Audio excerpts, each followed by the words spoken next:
दोस्तों, मैं फिर एक बार आपको स्वागत करता हूँ एक हिला देने वाली हॉरर स्टोरी में। तो क्या हुआ ना, आज का हॉरर स्टोरी एक ग्रेवयार्ड के बारे में है। कभी कभी हम लोग को लगता है कि स्मशान में कुछ नहीं होता, वहाँ पर कुछ नहीं होता, कोई एंटिटी नहीं होता, इस रास्ते से हम जा सकते हैं, जा नहीं सकते हैं।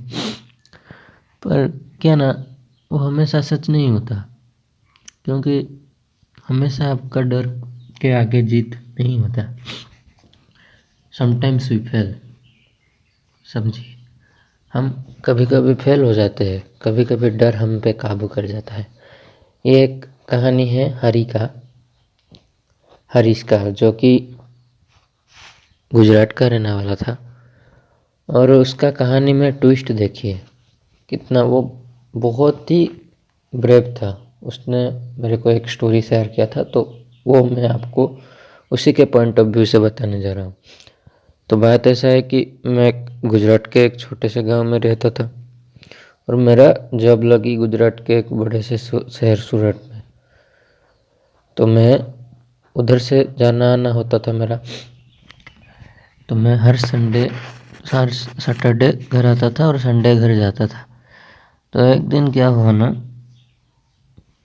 हमारे गांव को जाने के रास्ते में एक स्मशान पड़ता है साइड में। मेरे को डर नहीं लगता, मुझे भूतों प्रेतों में विश्वास नहीं होता, तो मैं उसी रास्ते से हमेशा जाता हूँ दिन में। एक दिन क्या हुआ, मेरे घर को लौटने के लिए जो बस थी वो लेट हो गई। मतलब वो पहुँचता था 6 बजे और इस बार उसने लेट करके लगा दिया 10 बजे। 4 घंटा लेट हो गया। तो मेरे को उसी में आना पड़ा, क्योंकि वो एक ही बस था। तो उस रात उस ड्राइवर ने एक बात बोला कि सर जी, आप हमेशा इस रास्ते से जाते हैं, लेकिन इस बार थोड़ा सोच समझ के जाइए, नहीं तो वो वाला रास्ता ले लीजिए, आपके लिए ही सही होगा। मैंने क्या उसके ऊपर हंस दिया। मैंने सोचा कि कुछ नहीं होगा, शायद ऐसे ही बोल रहा है। तो मैं तो ठहरा भाई साहसी इंसान, जो हमेशा उसी रास्ते में जाता है। इस बार जब मैं जा रहा था, मुझे पीछे से किसी के बुलाने की आवाज़ आई, मेरे साथ जैसे वो चल रहा है। तो ऐसे पॉइंट में मुझे लगा कि कोई चोर वोर होगा, मुझे चोरी करने के लिए फॉलो कर रहा है।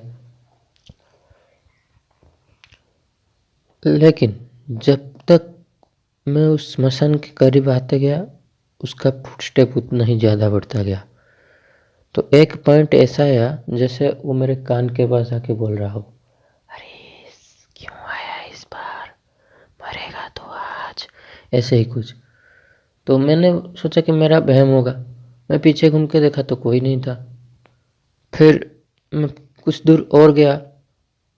भाई इस बार जो मैंने देखा ना, वो मैं आपको बयान नहीं कर सकता।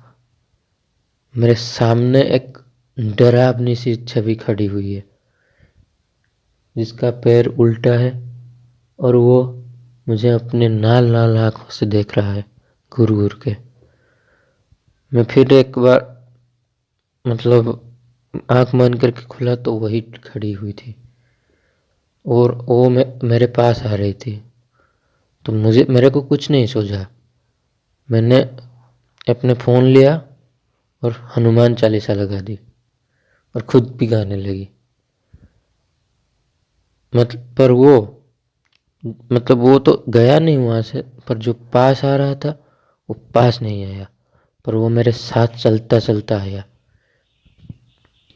फिर मैं डर से नहा पसीना पसीना हो गया था और फिर बहुत ही हिम्मत से मैंने घर पहुंचा और घर आके सब कुछ सोच बच छोड़ के मैं बैठ गया। फिर दूसरी सुबह जब मैंने गांव वाले से पूछा, तो वो लोग बोले कि वो एक लड़की की आत्मा है, जिसको मतलब अकेले उस रास्ते में रेप करके किसी ने मार के फेंक दिया था उस ग्रेवयार्ड में।